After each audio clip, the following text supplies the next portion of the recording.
پیدائش 23واں باب۔ اور سارا کی عمر 123 برس کی ہوئی۔ سارا کی زندگی کے اتنے ہی سال تھے، اور سارا نے کریت اربا میں وفات پائی۔ یہ کنعان میں ہے، اور ہبرون بھی کہلاتا ہے۔ اور ابراہیم سارا کے لیے ماتم اور نوحہ کرنے کو وہاں گیا۔ پھر ابراہیم میت کے پاس سے اٹھ کر بنی ہت سے باتیں کرنے لگا، اور کہا کہ میں تمہارے درمیان پردیسی اور غریب الوطن ہوں۔ تم اپنے ہاں گورستان کے لیے کوئی ملکیت مجھے دو، تاکہ میں اپنے مردہ کو آنکھ کے سامنے سے ہٹا کر دفن کر دوں۔ تب بنی ہت نے ابراہیم کو جواب دیا کہ اے خداوند ہماری سن، تو ہمارے درمیان زبردست سردار ہے۔ ہماری قبروں میں سے جو سب سے اچھی ہو، اس میں تو اپنے مردہ کو دفن کر۔ ہم میں سے ایسا کوئی نہیں جو تجھ سے اپنی قبر کا انکار کرے، تاکہ تو اپنا مردہ دفن نہ کر سکے۔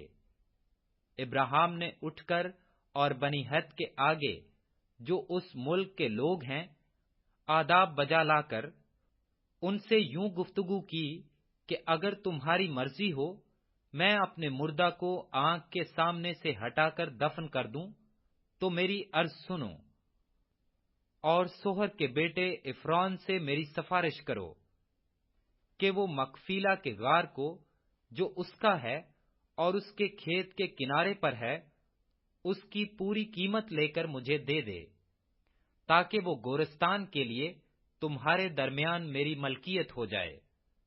اور عفرون بنی ہت کے درمیان بیٹھا تھا۔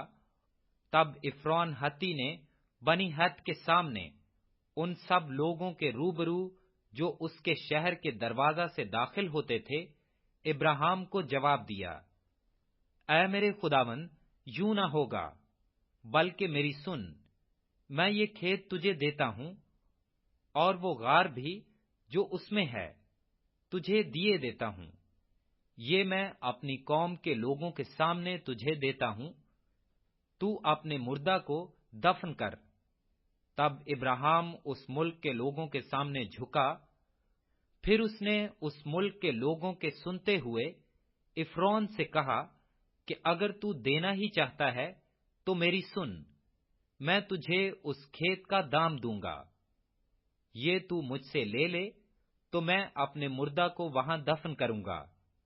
عفرون نے ابراہیم کو جواب دیا، اے میرے خداوند، میری بات سن، یہ زمین چاندی کے 400 مسکال کی ہے، سو میرے اور تیرے درمیان یہ ہے کیا؟ پس اپنا مردہ دفن کر۔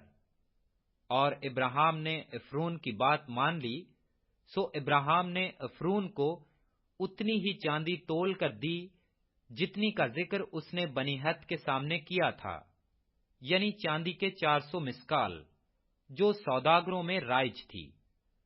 سو عفرون کا وہ کھیت جو مکفیلا میں ممرے کے سامنے تھا، اور وہ غار جو اس میں تھا، اور سب درخت جو اس کھیت میں اور اس کے چاروں طرف کی حدود میں تھے، یہ سب بنی ہت کے اور ان سب کے روبرو جو اس کے شہر کے دروازہ سے داخل ہوتے تھے ابراہیم کی خاص ملکیت قرار دیے گئے۔